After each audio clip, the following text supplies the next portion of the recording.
So hello welcome বাচ্চা। তো students, দাদা ভাই যা বলো না কেন, এই ভোকাপ ক্লাস তোমরা প্রতিদিন দেখছো, তো একটু একটু রেসপন্স আসছে। তো আজকের ভোকাপ শোতে ক্লাস নম্বর 5। তো ফটাফট জয়েন হয়ে যাও এবং কমেন্টে কমেন্ট করো, ঠিক আছে, যে কে কোথা থেকে দেখছো, কতটা হেল্পফুল হচ্ছে তোমাদের। চলো, তো দেরি না করে শুরু করবো আজকের ডে 5 ভোকাপ শো। তো প্রথমে বলছি কনসিটেড মানে কি বলো তো? কনসিটেড মানে হচ্ছে অভিমানী। তো এই কনসিটেড মানে যে অভিমানী, এর সিনোনিম কি হতে পারে না? এর সিনোনিম আমি 6টা নিয়ে এসেছি। দেখো, এক একটা ওয়ার্ড প্রতি 6টা করে সিনোনিম, মানে আমরা অনেক কিছু ডেলি জানছি। মনে করবে না যে 10 মিনিট ভোকাপ শো বা 20 থেকে 25টা সিনোনিম মানে কিন্তু যা তা কথা। দেখো, 20 থেকে 25টা আমি প্রত্যেক দিন বলি, 20 থেকে 25টা ওয়ার্ড থেকে আমরা প্রত্যেকটা ওয়ার্ডে প্লাস 5টা করে সিনোনিম জানি। প্রায় 20 5 100টা করে আমরা ডেলি নতুন ওয়ার্ড জানছি। মিনিমাম তো 70 80টা তো হচ্ছে, তাই না? তো জয়েন থেকে যাও। তো কনসিটেড মানে অভিমানী। তো এটার আর সিনোনিম হয় ভেন, ইগোটিস্টিক। ধরো যে অভিমানী হয়, যে ইগো হয় না, বলো না তোর প্রচুর ইগো, হ্যাঁ তোর প্রচুর জেদ, মানে জেদ না, ঠিক অভিমানী টাইপের। অ্যারোগ্যান্ট মানে যে অহংকারী হয়, মানে কি অভিমানী মানে অহংকারী, জেদি, তাই না? এরকম হফটি। তারপরে হচ্ছে প্রাউড, পম্পাস। এই পম্পাসটা ইম্পর্টেন্ট এখানের মধ্যে, পম্পাসটা পড়ে পরীক্ষায়। তো ইম্পর্টেন্ট কি মানে হচ্ছে পম্পাসটা, ওকে মনে থাকবে। তাহলে vain, egotist, arrogant, haughty, proud and pompous. Concord মানে হচ্ছে সামঞ্জস্য। অর্থাৎ যে ধরো আমি তোমাদের ইংলিশ পড়াচ্ছি, তো তুমি এই ইংলিশ ভোকাবুলারি ক্লাসের সঙ্গে সঙ্গে ঠিক সামঞ্জস্য রেখে অন্যান্য সাবজেক্টগুলো পড়ছো নাকি, পলিটি, ইকোনমিক্স, অর্থাৎ যা যা আমাদের কম্পিটিটিভ ফিল্ডের জন্য দরকার, তো সামঞ্জস্য রেখে পড়ছো নাকি, অর্থাৎ একটা ইউনিটি, একটা হারমোনি, একটা এগ্রিমেন্ট, একটা চুক্তি অনুসারে পড়ছো। ধরো তোমার সঙ্গে আমার চুক্তি হলো, যে বা আমার সঙ্গে তোমার চুক্তি হলো যে আমি ইউটিউবেই 50টা ক্লাস আমি ফ্রিতে দেবো, ভোকাব শো কমপ্লিট করাবো। তো এটা আমার এগ্রিমেন্ট, এই সামঞ্জস্য রেখে আমি তোমাদের পড়াচ্ছি, এটা আমি কনকর্ড, ঠিক আছে। তো অ্যামিটি, পিস, ঠিক আছে। বেস্ট হচ্ছে unity, harmony, agreement, piece and Amity. Third দেখো ইগো। তো ইগো তোমরা কমেন্ট করে বলো। অহংকার। আমি যখন তৈরি করেছিলাম তো আমার ঠিক সিনোনিম মনে পড়েনি, তো তোমরা কমেন্ট করে ইগোর একটা সিনোনিম জানাও তো দেখি। যে কমেন্ট করবে আমি তার নামটা পিন করে দেবো কমেন্টে। চলো, 4-এ আছে কন্ডেম। কন্ডেম মানে কি? কন্ডেম মানে হচ্ছে নিন্দা করা। এটা আমরা আগেও পড়েছি। কি পড়েছি দাদা? আমরা সেন্সিওর পড়েছি, তাই না? সেন্সিওর পড়েছি আমরা। কন্ডেম মানে কি পড়েছি? আমরা পড়েছি সেন্সিওর, তারপরে রিবিউক পড়েছি, তারপরে ব্লেম পড়েছি, ক্রিটিসাইজ, ডিনাউন্স, কোল্ড। সব কি মানে পড়ে? মানে হচ্ছে কন্ডেম। তাহলে কন্ডেম মানে কারো কিছু নিন্দা করা। তাহলে সেন্সিওর হবে, রিবিউক হবে, ব্লেম হবে, ক্রিটিসাইজ হবে, ডিনাউন্স হবে এবং স্কোল্ড হবে। 5, ডিবেস। ডিবেস মানে কি? দেখো, ডিবেস আর এবেশ, আমি কি বলছি ভালো করে মন দিয়ে দেখো। আমি বলছি ডিবেস আর এবেশ। সো ডিবেশ আর এবেশ মানে জিনিসটা একই। এই যে ডিবেশ, বা আমি যদি লিখি এবেশ, এবেশ, রুট ওয়ার্ড দেখো বেশ, বেশ, এক জায়গায় ডিই আছে, এক জায়গায় এ আছে। তো এই ডি বেশ বা এবেশ এই শব্দের অর্থ হচ্ছে মূল্য হ্রাস করা। মূল্য মানে সবসময় এরকম না, ধরো মূল্য হ্রাস করা মানে তোমার সম্মান কমিয়ে দিচ্ছে, তোমার মূল্যটাকে হ্রাস করা হচ্ছে। তো এর সিনোনিম হবে প্রোফেন, ডিসঅনার, অ্যাবেশ অ্যান্ড ডিপ্রেস। বুঝতে পেরেছ? তাহলে কোনো কিছুর মূল্য হ্রাস করা, এখানে সম্মান হ্রাস করাও হতে পারে। ধরো তোমার দাম, তুমি একজন কোথায় কথা বলতে গেছো, সেখানে তোমাকে কথা বলে বলছো তুমি চুপ কর, মানে তোমাকে থামিয়ে দেওয়া হচ্ছে, অর্থাৎ তোমার সেখানে মূল্যটাকে কমিয়ে দেওয়া হচ্ছে। Profane, dishonour, abase and depress. তারপরে আছে ডিসিট। ডিসিট মানে আজকাল তোমরা সবাই জানো, ডিসিট মানে ধোঁকা দেওয়া, তাই না? এই যে ধরো কারোর গার্লফ্রেন্ড বয়ফ্রেন্ড ধোঁকা দিচ্ছে, তুমি পড়ছো না, তুমি তোমার নিজেকে ধোঁকা দিচ্ছ, তুমি তোমার বাবা মাকে ধোঁকা দিচ্ছ, ফ্যামিলিকে ধোঁকা দিচ্ছ। তুমি যাকে প্রতিশ্রুতিবদ্ধ হচ্ছে তাকে নিয়ে সংসার করবে, তুমি না পড়ে তুমি তোমার ভবিষ্যৎ নষ্ট করছো, অর্থাৎ তুমি ধোঁকা দিচ্ছ, তুমি ডিসিট করছো। তো তোমার এখানে সিনোনিম হবে deception, hypocrisy, counterfeit, fraud, treachery, cheating. অর্থাৎ তুমি চিট করছো, তুমি ডিসিপশন করছো, তুমি হিপোক্রিসি করছো, তুমি কাউন্টারফিট করছো, তুমি ফ্রড, তুমি ট্রিচারি। ঠিক আছে, তো মনে থাকবে। তাহলে counterfeit, fraud, treachery, cheating, deception, hypocrisy. তারপরে ডেফিশিয়েন্ট, এটা তো আমরা জানি। ডেফিশিয়েন্ট মানে কি? অপূর্ণ, কোনো জিনিসের অপূর্ণতা, তাই তো? কোনো জিনিস ধরো খুব কম পরিমাণে আছে, তোমরা বলবো না ডেফিশিয়েন্ট, অর্থাৎ কোনো জিনিস এর ঘাটতি, সেটা কম পরিমাণে আছে, ডেফিশিয়েন্ট। তোমার মিগার, ল্যাকিং, শর্ট, ডিফেক্টিভ, ইনসাফিশিয়েন্ট, অর্থাৎ তোমার একটা জিনিস যে পরিমাণে দরকার, ধরো তোমার তুমি একটা কোথাও জায়গায় তুমি ধরো 20টা বিস্কিট দিতে চাও, একটা কোনো স্কুলের বাচ্চাকে, 20জন বাচ্চাকে বিস্কিট দিতে চাও, তো সেখানে তোমার 10টা বিস্কিট তোমার শর্ট পড়ে যাচ্ছে, অর্থাৎ তোমাকে আরও 10টা তোমাকে অপূর্ণ থেকে যাচ্ছে, বুঝতে পারলে? তো এর শ্রেণী হবে মিগার, ল্যাকিং, শর্ট, ডিফেক্টিভ, ইনসাফিশিয়েন্ট। তারপরে ডিফাইল, ডিফাইল মানে অপবিত্রতা থেকে অপবিত্র করা কোনো কিছুতে, অর্থাৎ দেখো এটাকে তোমরা রিলেট করো, এই যে বিভিন্ন যে আমাদের যে নতুন সরকার এসছে, আমি কোনো রাজনীতির কথা বলবো না, আমি রিলেট করতে বলছি, জাস্ট ফর ফান। এই ধরো টিএমসি গেছে কি বিজেপি এসছে, বা ধরো যে কোনো পার্টি, ছেড়ে দাও এক্স ওয়াই জেড, ধরো এক্স পার্টি ছিল, এখন ওয়াই পার্টি এসছে। তো এখন এক্স পার্টি কী করছে বলো তো, আগের যাদেরকে চাকরি দিয়েছে তাদেরকে ফাইলে বিভিন্ন উল্টোপাল্টা নামে চাকরি দিয়েছে, তাদের যোগ্যতা নেই, অর্থাৎ ফাইলটাকে তারা ডি করেছে মানে ধরো নেগেটিভ, অর্থাৎ ফাইলটাকে তারা কলুষিত করেছে। কী বললাম?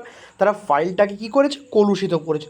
তো এখানে মনে রাখবে ডিফাইল মানে কারাপ্ট করা, পড়ে না কারাপশান মানে কি? কারাপশান মানে হচ্ছে ও কিছু কী করেছে, ও কিছু হচ্ছে মানে কারাপশান মানে হচ্ছে জালিয়াতি, জোচ্চুরি এরকম করেছে, ডিগ্রেড করে, ডার্টি, ভায়োলেট করছে, রিবেস করছে, সরি রিবেস নয়, এটাও ডিবেস, তাই না? ডিবেস যেটা আমি বললাম, ডিবেস মানে এখানে যেটা বললাম মূল্য হ্রাস করা, মানে সেই অপবিত্র করে দেওয়া, সেটাই কন্টামিনেট মানে দূষিত করা, ঠিক আছে? 9 হচ্ছে চলো ডিসপায়ার, ডিসপায়ার মানে আমরা জানি হতাশা, তো ডাইরেক্ট এটার আমি সিনোনিম পড়ে নিচ্ছি, এটা হবে তোমার ডিসঅ্যাপয়েন্টমেন্ট, মিজারি অ্যান্ড ডিপ্রেশন। 10 হচ্ছে ডিকটেটর, ডিকটেটর মানে হচ্ছে ইচ্ছাকৃত রাজ করা, অর্থাৎ আমি ইচ্ছাকৃত কোনো জায়গায় রাজ করছি, অর্থাৎ কারো কথা শুনছি না, অর্থাৎ অটোক্র্যাট, অটোক্র্যাট মানে হচ্ছে আমি নিজের দ্বারা নিজে পরিচালিত করছি, তাই না? তারপর হচ্ছে অপারেশন টাইরান্ট। ওকে, তাহলে এই 10টা সিনোনিম তোমরা আশা করি মনে রাখছো। তাহলে দেখো আমি কতগুলো ওয়ার্ড পড়লাম, এবার দেখে নিই। এখানে প্রায় ধরো 6টা 7টা, এখানে 6টা 13টা 14 15 16 17 18 19 20 21, প্রায় ধরো 50টার কাছাকাছি আমরা ওয়ার্ড জেনে নিলাম। চলো আমরা আরও কিছু আজকে এক্সট্রা অ্যাড করেছি, সেটা হচ্ছে আমরা কথা দিয়েছিলাম যে আমাদের ভোকাব শোতে অল্টারনেট সিনোনিম তো দেরি থাকছে, প্লাস অল্টারনেট দিনে হচ্ছে আমাদের একদিন ইডিয়ম ফ্রেজেস আলোচনা হবে, একদিন আমাদের হচ্ছে ওয়ান ওয়ার্ড সাবস্টিটিউশন আলোচনা করাবে। তো আজ আমরা আসছি 12টা ইডিয়ম ফ্রেজেস নিয়ে, ইম্পর্টেন্ট ইডিয়ম ফ্রেজ দেখে নেবে। উইথ ওপেন আর্মস মানে আন্তরিকভাবে, ধরো তোমার বাড়িতে কেউ এলো, তুমি কী করো? তাকে জড়িয়ে ধরো না? মানে ধরো মাসি, দাদা, তাই না? হ্যাঁ, উইথ ওপেন আর্মস মানে হাত বাড়িয়ে দাও, অর্থাৎ আন্তরিকভাবে, তো ওয়ার্মলি, ঠিক আছে? তারপরে walk on air, walk on air মানে কি? বাতাসের মধ্যে হাঁটা। বলে না তাই তুই তো হাওয়ায় ভাসছিস ভাই, তার মানে কি? মানে হচ্ছে সে অত্যন্ত আনন্দ, অর্থাৎ কোনো একটা খুব গুড নিউজ ঘটেছে, যে অত্যন্ত আনন্দ, অর্থাৎ টু বি এক্সট্রিমলি হ্যাপি। তারপরে to walk the tight rope, অর্থাৎ walk on the tight rope মানে কি?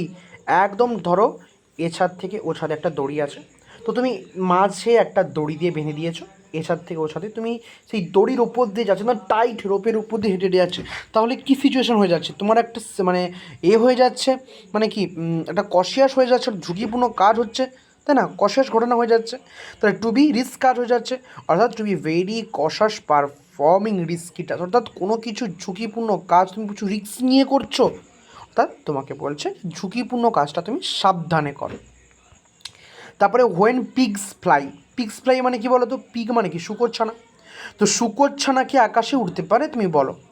বলছে হোয়েন পিগস ফ্লাই মানে যখন শুকরছানা আকাশে ওড়ে, তাহলে এটা কি সম্ভব? না, এটা কোনো দিনও সম্ভব নয়। তো এটা এই হবে সামথিং দ্যাট ইজ ইম্পসিবল।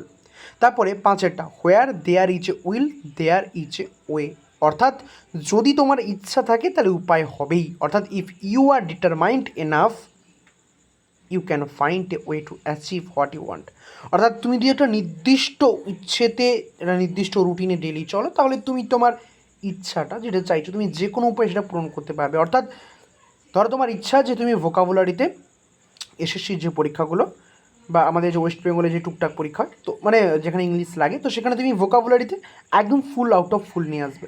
তো সেক্ষেত্রে তুমি যদি ইচ্ছা থাকে তাহলে তুমি এই ক্লাসটা ডেলি করবে, আর যদি তোমার ইচ্ছা না থাকে তাহলে কী করবে, তুমি ক্লাসগুলোকে স্কিপ করবে। তাহলে যদি তোমার ইচ্ছা থাকে তাহলে উপায় কিন্তু অবশ্যই হবে। চল এবার আপ ইন আর্মস মানে কি? আপ ইন আর্মস মানে হচ্ছে একদম হাত পা তুলে তুমি দিচ্ছ, মানে একদম রেগে মেগে, অর্থাৎ ইন রেভলিউশন। ধরো তোমার পাড়ায় একটা কোনো গ্রন্থাগার ছিল, তো সেটা এখন সরকার এসে উঠিয়ে তার জায়গায় একটা নতুন কিছু করতে চাইছে। তো তখন তোমরা কী করবে, জনতা যারা, তারা খেপে উঠবে। ওপেন আর্মস, আপিন ও আর্মস মানে রেগে খেপে উঠবে যে এটা এটা ভুল হচ্ছে, এটা করা ঠিক হচ্ছে না, তাই না? তারপরে আন্ডার দ্য ওয়েদার মানে মানে অসুস্থ বোধ করা। ধরো তুমি এই ওয়েদারের মধ্যে আছে, মানে না আমি খারাপ ওয়েদারের মধ্যে আছি, বা আমি একটা ওয়েদারের মধ্যে, মানে কি, মানে অসুস্থ বোধ করছি, মানে ফিল সিক। তারপরে turn over a new leaf মানে হচ্ছে নতুন করে শুরু করা। অর্থাৎ টার্ন ওভার মানে মানে উল্টে ফেলো, নতুন পাতা। তার মানে তুমি কোনো কিছু কাজ, তুমি আগে একটু ফেলিওর হয়ে গেছো, এখন থেকে বলছে যা হয়ে গেছে হোক ভাই, turn over a new leaf, নতুন করে শুরু কর, to begin again. Tit for tat, এটা তোমরা জানো, কাউন্টার অ্যাটাক, অর্থাৎ যেমন কর্ম তেমন ফল। The elephant in the room, এটা খুব ইম্পর্টেন্ট একটা idioms. Elephant in the room মানে তো হচ্ছে ঘরে হাতি। দেখো ঘরে হাতি মানে কি? হাতি মানে ধরো তুমি আর তোমার ফ্যামিলি মেম্বার, বা তুমি কোনো এক সরকারি অফিসে চাকরি করো, তো একদিন তোমাদের পুরো সরকারি অফিসে মিটিং বসছে, ঠিক আছে? এবার সবাই জানো যে সরকারি অফিসে কিন্তু কারাপশান হচ্ছে, বা ধরো কিছু তোমরা মানে কিছু জালিয়াতি হচ্ছে, ধরো কিছু ঘুষ নেওয়া হচ্ছে, তো এটা সবাই জানে, মানে এটা একটা বড় সমস্যা, কিন্তু সবাই এই পয়েন্টটাকেই মিটিংয়ে উত্থাপন করছে না, মানে এই পয়েন্টটাকে স্কিপ করছে। মানে সবাই জানে একটা বড় সমস্যা, কিন্তু কেউ এটা নিয়ে কোনো কথা বলছে না। মানে মানে হচ্ছে a problem that people are avoiding, মানে একটা বড় প্রবলেম, সবার জানা সমস্যা, কিন্তু সবাই ইচ্ছাকৃত সেটাকে কী করছে বলতো, স্কিপ করছে। দ্য লায়ন শেয়ার, বলি না সিংহভাগ মানে কি বলি না, এই যে খাবারটা তুমি সিংহভাগ খেয়ে নাও, মানে লার্জেস্ট পোর্শন, মানে তুমি বেশিরভাগ পোর্শনটা তুমি নিয়ে নাও। দ্য লায়ন্স শেয়ার মানে সিংহভাগ। দ্য র্যাঙ্ক অ্যান্ড ফাইল, খুব ইম্পর্ট্যান্ট, মনে রাখবে, জাস্ট মনে রাখবে অর্ডিনারি পিপল। তারপরে স্টার্ট ফ্রম দ্য স্ক্র্যাচ, অর্থাৎ শূন্য থেকে শুরু করা, অর্থাৎ কোনো স্ক্র্যাচ থেকে, সেই স্ক্র্যাচ পড়েছে সেই স্ক্র্যাচ থেকে শুরু করো। ধরো তুমি একটা কোনো কম্পিটিটিভ পরীক্ষা দিয়েছো, সেখানে তুমি একবার সফল হতে পারোনি, তো তোমার গায়ে একটু স্ক্র্যাচ লেগেছে, তো তোমাকে বাড়ির লোক বলছে স্টার্ট ফ্রম স্ক্র্যাচ, ওই স্ক্র্যাচ থেকে শুরু কর, ওই আঘাত থেকে, অর্থাৎ শূন্য থেকে আবার শুরু কর, to begin or start something. তো থ্যাংক ইউ স্টুডেন্টস। তো কেমন লাগলো আজকের ক্লাস, প্লিজ ভাই কমেন্ট করো, প্লিজ কমেন্ট করো। তোমরা কমেন্ট না করলে, তোমরা শেয়ার না করলে, আমি মানে কি জানো তো, আমাদের কাছে সবচেয়ে গুরুত্বপূর্ণ অস্ত্র হচ্ছে কোনো টাকা লাগবে না। তো ইউটিউবে আরও অনেক যে ক্লাস হচ্ছে, কোনো টাকা লাগবে না, জাস্ট কমেন্ট করো। আমি চাইছি যে যারা বেঙ্গলি মিডিয়ামের স্টুডেন্ট, তাদের যেন ভোকাবুলারিতে কোনো দিন কোনো সমস্যা হবে না। আস্তে আস্তে গ্রামারের প্ল্যান আছে, আস্তে আস্তে আমরা স্ট্যাটিক জিকে সব কিছুই চ্যানেলে হবে, অর্থাৎ শুধুমাত্র ইংলিশ নয়, সব কিছু হবে। জাস্ট পেশেন্স রেখে ক্লাসগুলো করো, আর একটু সময় চেয়ে নিচ্ছি কারণ আমার চাপ আছে, তাই না? চলো, thank you, ta ta, bye bye. Next হচ্ছে পরের ভোকাবুলারিতে।